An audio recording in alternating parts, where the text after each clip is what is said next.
voglio raccontare la storia di mia nonna e quel che succede tutti i giorni a casa mia. Finisco il mio lavoro, stanca e strutta e scancariata, e marra di a casa per me fare una die magnata.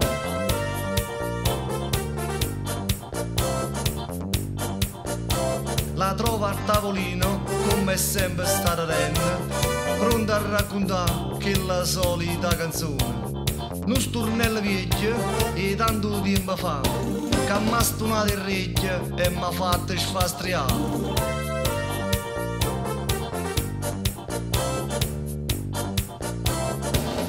Notte non saluta sta foresta, questa luna e questa festa, tutta la gente spasa già.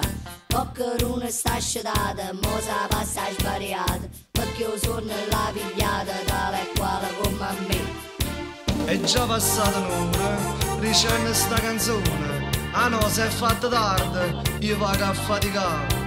E quella come sempre, che la solita risposta, dice vicino a me. Maro, accompagnala.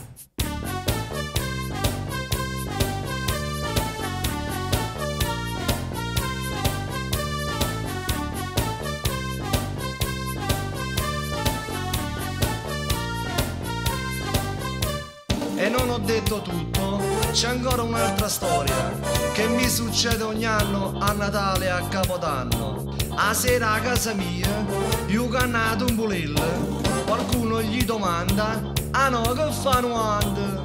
Uno l'Italia, due a bambino, tre a iatto, quattro porte, cinque a mano. E là come bella, ci dice a una, e mentre sta a 40 già ci ha fatta la cavatante. Ah no, ma ci scucciate, è tardi e me ne vaga. E quella come sempre, che la solita risposta, dice vicino a me.